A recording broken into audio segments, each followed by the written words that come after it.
Hello बच्चों, तो कैसे हैं आप। वापस आगे क्वेश्चंस करने वाले थे हम ऑर्डिनरी डिफरेंशियल इक्वेशन में। हम रेट क्या कर रहे थे, हम कर रहे थे जनरल सॉल्यूशन के क्वेश्चंस, पर्टिकुलर सॉल्यूशन के क्वेश्चंस। और इसी वीडियो में हम क्या करेंगे, आगे सिंगुलर सॉल्यूशन के क्वेश्चंस भी करेंगे। तो पर्टिकुलर सॉल्यूशन का एक और क्वेश्चन मैंने कहा था कि अगली वीडियो में कराऊंगा, तो उसको देख लेते हैं। d² - 3d + 2 y = sin 3x, ये हमारा क्वेश्चन है। तो इसमें सबसे पहले हम क्या करते हैं, सबसे पहले हम इसको चेंज करेंगे किसमें, ऑक्सिलरी इक्वेशन। ठीक है, इन auxiliary equation d = m and y = 1। तो ये क्या हो जाएगा, m² - 3m + 2 = 0 सपोज करेंगे। क्यों करेंगे, पहली बात तो ये पर्टिकुलर सॉल्यूशन का क्वेश्चन है। क्यों है, क्योंकि = में sin 3x है। ठीक है, तो यहां से जो हमारा ये x बन रहा है, ये बन रहा है sin 3x।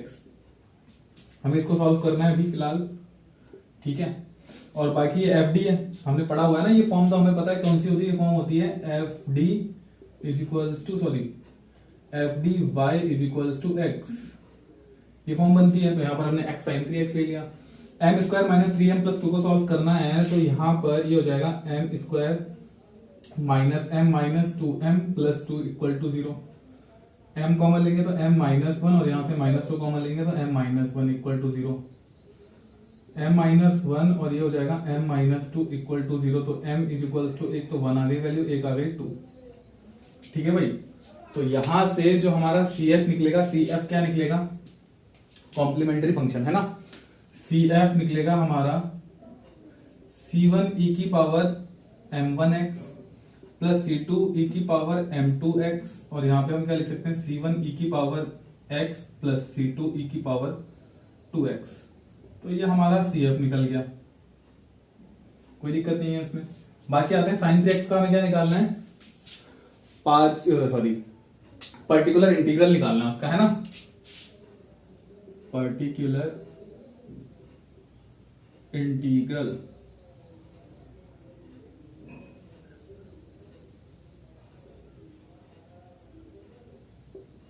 PI।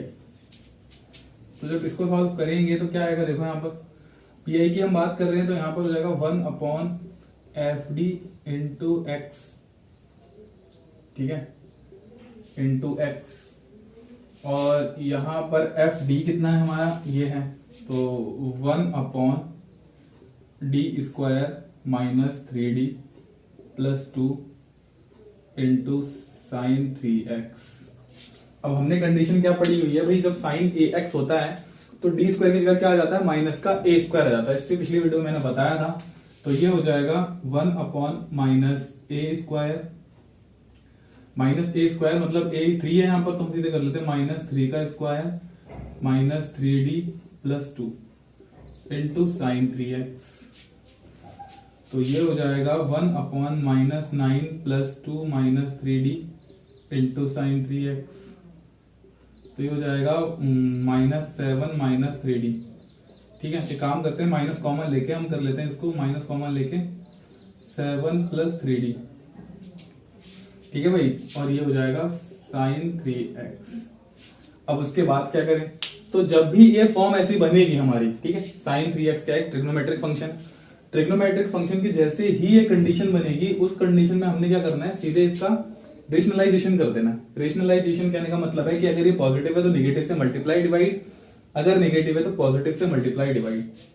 तो ये हो जाएगा हमारा 7 - 3d / 7 का स्क्वायर - 3d का स्क्वायर, और ये माइनस चल रहा है तो ये इंटू sin 3x हो गया।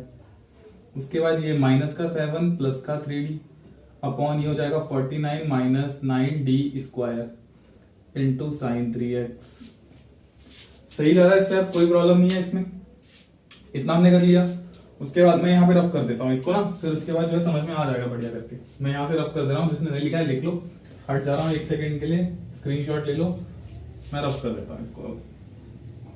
C1e की x और C2e की 2x है ना, ये कंडीशन बन रही ना हमारी।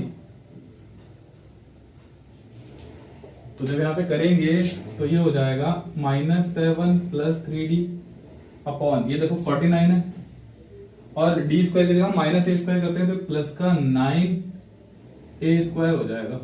ठीक है भाई, और ए स्क्वायर की जगह सीधे सीधे कर दो क्या 3 का स्क्वायर।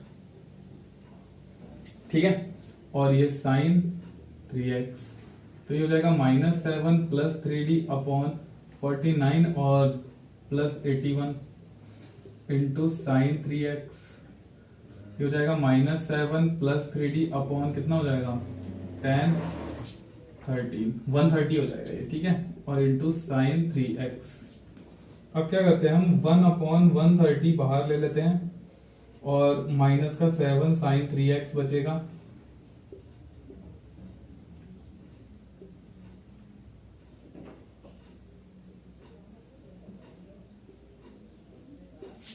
ठीक है भाई, ओ हो, तो माइनस का प्लस कर दिया। ठीक है, उसके बाद प्लस का 3d साइन 3x बचेगा।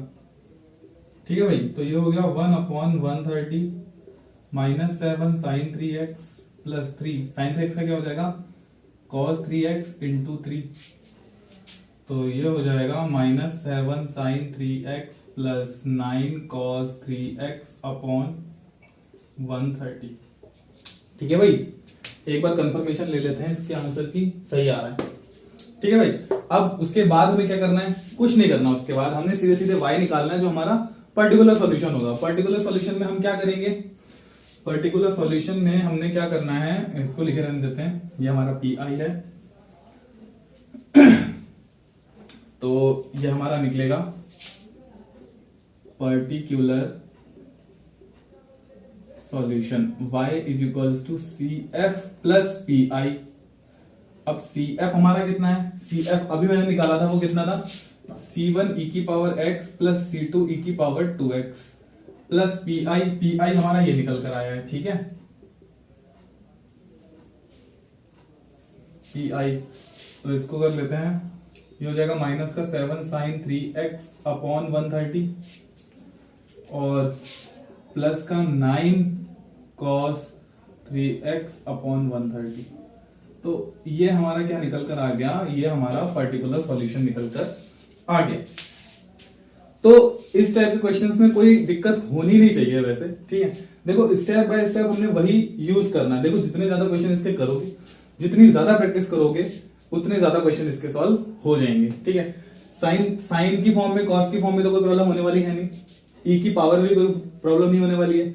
बाकी बचा एक्स की पावर m वाला, तो वो तो बाइनोमियल से हो जाएगा, वो मैंने बता ही दिया है। बाकी एक और बचा था जो e की पावर -ax और v था, तो उसमें हमने क्या कर रहा था d प्लस a कर रहे थे। तो उस टाइप के क्वेश्चन भी करोगे तो हो जाएंगे, कोई प्रॉब्लम नहीं देंगे। ठीक है, तो इस तरीके से क्या होता है, हमारा पर्टिकुलर सॉल्यूशन भी कंप्लीट हो जाता है। अब आते हैं हम सिंगुलर सॉल्यूशन पे। सिंगुलर सॉल्यूशन के क्या स्टेप होता है, क्या मेथड होता है, किस तरीके से क्वेश्चन करते हैं उसके, क्योंकि वो जो है थोड़ा अलग है इन दोनों से, है ना। तो इसीलिए क्या है, उसको मैंने अलग समझाने के लिए कहा था कि अलग वीडियो में समझाऊंगा। तो इसको मैं रफ करके उसके बारे में लिखता हूं कि क्या है सिंगुलर सॉल्यूशन और उसके क्वेश्चन कैसे हम करते हैं।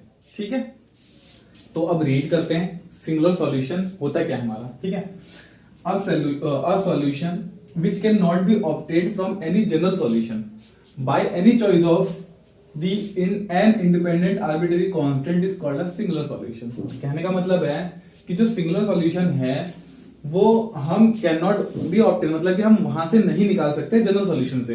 ठीक है, किसी भी तरीके से हम एन इंडिपेंडेंट आर्बिट्ररी कांस्टेंट से, मतलब कि जिसमें एन आर्बिट्ररी कांस्टेंट्स होते हैं, वो क्या होता है, जनरल सॉल्यूशन होता है।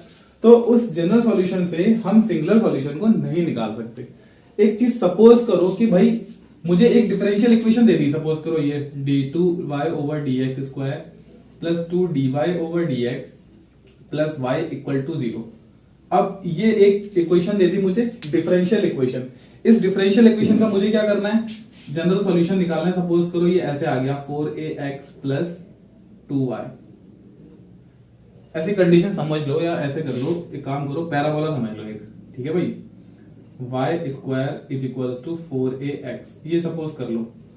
अब जब ये 4ax आया तो इसके साथ कांस्टेंट्स भी आएंगे, है ना, y के साथ। जैसे y1 is equal c1 e की पावर x कुछ सपोज कर लो, c2 e की पावर 2x कुछ सपोज कर लो। तो ये क्या आया, इसका जनरल सॉल्यूशन आया। क्यों आया, क्योंकि भाई इसकी ऑर्डर कितना है 2 है, तो इसके आर्बिट्रेरी कॉन्स्टेंट्स कितने होंगे, वो भी 2 ही होंगे। ठीक है, क्योंकि ये क्या है, एन इंडिपेंडेंट आर्बिट्रेरी कांस्टेंट देता है, जितनी इसकी ऑर्डर होता है उतनी इसकी ये आर्बिट्रेरी कांस्टेंट्स होते हैं। तो हमने क्या किया, ये जनरल सॉल्यूशन निकाल दिया। अब इस जनरल सॉल्यूशन में अगर मैं पॉइंट्स C1 C2 की जगह कुछ पॉइंट्स रख दूंगा तो वो एक क्या हो जाएगा, पर्टिकुलर सॉल्यूशन हो जाएगा। ठीक है, ये है हमारा जनरल सॉल्यूशन। और अगर मैं इसमें C1 और C2 की वैल्यू को सपोज करके चलो ऐसे रख दी मैंने, C1 C2 क्या है 2 है, तो यहां पर y कुछ आएगा e की पावर x प्लस e की पावर 2x में कुछ ना कुछ आएगा, मैं ऐसे लिख दे रहा हूं अभी, ऐसे आएगा। अब ये हमारा क्या होता है, ये होता है हमारा पर्टिकुलर सॉल्यूशन, जिसमें क्या होते हैं कि जिस पॉइंट्स पर उसने कह दिया, कुछ पॉइंट की बात उसने कर दी जिसमें बाउंड्री पॉइंट्स आ गए, तो वो हमारा क्या हो जाता है, पर्टिकुलर सॉल्यूशन हो जाता है। कहने का मतलब है कि ये एक जगह पर हम कह सकते हैं कि ये क्या है, पॉइंट्स हैं। जैसे कि इसकी बात करूं मैं, ये पैराबोला की हम बात कर रहे हैं ना, ये पैराबोला है। ठीक है, अब इस पैराबोला पे उसने पर्टिकुलर पॉइंट्स की बात की, तो सपोज करो उसने यहां की बात कर दी, यहां की बात कर दी, यहां की बात कर दी, यहां की बात कर दी, यहां की बात कर दी, यहां की बात कर दी, यहां की बात कर दी, इन सब तरीके से क्या कर दी उसने, इन सब चीजों की बात कर दी। अब जनरल सॉल्यूशन क्या होता है, हर एक पॉइंट पर एक तरीके से टेंजेंट जाएगी, टेंजेंट क्या करती है, डायरेक्शन दिखाती है। टेंजेंट क्या करती है, डायरेक्शन दिखाती है। तो एक तरीके से जो सिंगुलर सॉल्यूशन होता है, जो हमारा सिंगुलर सॉल्यूशन होता है, वो एक तरीके से क्या करता है, टेंजेंट को शो करता है। जैसे कि मैं यहां पर बात करूं y square is equal to 4ax, ठीक है, तो ये क्या है, एक पैराबोला है। अब इसमें मैं क्या करूंगा, x और y की वैल्यूज रखता रहूंगा, पॉइंट्स आते रहेंगे। समझ आ रही बात। तो जनरल सॉल्यूशन में ये हमारी डिफरेंशियल इक्वेशन है। इस डिफरेंशियल इक्वेशन से फिर हम जनरल सॉल्यूशन बनाते हैं। उस जनरल सॉल्यूशन में अगर हम आर्बिट्रेरी कांस्टेंट की, कुछ आर्बिट्रेरी कांस्टेंट्स की अगर वैल्यूज रख देते हैं, तो वो हमारा पर्टिकुलर सॉल्यूशन बन जाता है। ठीक है, और पर्टिकुलर सॉल्यूशन होता है। उसके बाद अगर हम इसमें पॉइंट्स रख देते हैं, मतलब कि वैल्यूज और बढ़ा देते हैं, आर्बिट्रेरी कांस्टेंट्स हट जाते हैं, तो वहां पर हमारा क्या बन जाता है, ये एक सिंगुलर सॉल्यूशन बन जाता है। इसमें हमने क्या करना है, इसमें हमने करना है मेथड में कि यहां पर फंक्शन दिया हुआ है हमें, फंक्शन किसका है, x y dy over dx। dy over dx का होगा, जाहिर सी बात है डिफरेंशियल इक्वेशन है, तो dy ओवर dx का होगा ही। इसको हम किसमें चेंज कर देते हैं, p में हमने शो कर दिया इक्वल टू 0। ये हमें क्वेश्चन पहले से ही गिवन होगा, इसमें कोई दौरा ही नहीं है, ये हमें पहले से ही गिवन होगा। उसके बाद देन क्या करना है, हमने पार्शियली डिफरेंशिएट करना है उस फंक्शन का p के रिस्पेक्ट में, मतलब कि dy ओवर dx के रिस्पेक्ट में डिफरेंशिएट करना है, फिर उसको इक्वल टू 0 करना है और वहां से एलिमिनेट करना है हमने p को हम एलिमिनेट करेंगे और उसके बाद वापस हम इस इक्वेशन 1 में रखेंगे, तो हमारा सिंगुलर सॉल्यूशन आ जाएगा। फिर से समझो मैंने क्या कहा, हमें फंक्शन गिवन होगा, जाहिर सी बात है dy ओवर dx का फंक्शन होगा, क्योंकि वो क्या है, डिफरेंशियल इक्वेशन है। x y और dy ओवर dx की रिस्पेक्ट में होगा और इक्वल टू 0 होगा। ठीक है, तो उसके बाद हमने क्या करना है, उसी फंक्शन का p की रिस्पेक्ट में, मतलब कि dy ओवर dx की रिस्पेक्ट में पार्शियली डिफरेंशिएट करना है, इक्वल टू 0 रखना है और फिर एलिमिनेट कर देना है हमने p को। एलिमिनेट p कैसे करेंगे, इस इक्वेशन 1 में p की वैल्यू रख देंगे। जैसे p की वैल्यू रखेंगे, ये क्या हो जाएगा, एलिमिनेट हो जाएगा p। क्लियर है, क्वेश्चन लिख रहा हूं मैं बोर्ड पे, करते हैं एक सेकंड क्वेश्चन एक मैं दूंगा, वो तुम लोग खुद करोगे। ठीक है, तो भाई इसका हमने क्या करना है, सिंगुलर सॉल्यूशन निकालना है। तो सबसे पहले हम इसको क्या कर लेते हैं, प्रॉपर तरीके से लिख लेते हैं। ठीक है, तो ये हो जाएगा x की power 4 d2y over dx square minus x dy over dx minus y equal to 0। ठीक है भाई, इसको इक्वेशन 1 बना लिया हमने, उस फॉर्म में चेंज कर लिया।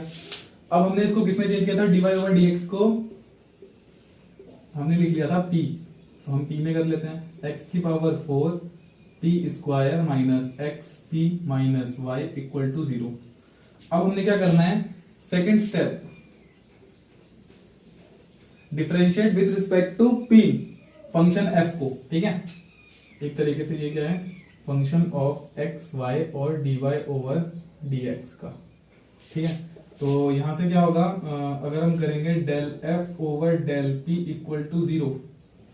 ठीक है भाई, तो करो यहां से, x की पावर 4 सेम, ये हो जाएगा 2p, ये हो जाएगा x into 1 minus 0 equal to 0। ठीक है भाई, ये तो y है ना, पार्शियल डिफरेंशिएट कर रहे हैं, तो ये तो सीधे सीधे 0 हो जाएगा। तो ये हो जाएगा 2p x की power 4 is equals to x, तो ये एक x की पावर 4 कैंसिल, तो p is equals to 1 upon 2x की पावर 3। ठीक है भाई, तो ये हमारा p निकल कर आ गया। अब put in equation first, put in equation first. Equation first में रख देना हमने इसको वापस से p को, तो ये हो जाएगा x की पावर 4, ये p स्क्वायर है, एक काम करो इसको इक्वेशन 1 बना लो, ठीक है, इसको रहने दो,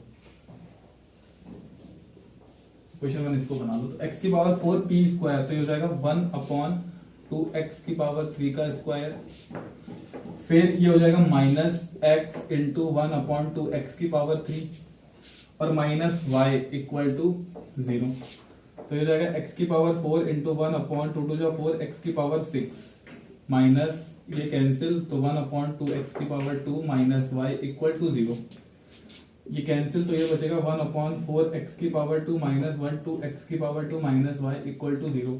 एलसीएम लेंगे तो ये बचेगा 4, ये हो जाएगा 4x स्क्वायर, तो ये बचेगा 1 minus 2 minus 4x square equal to 0।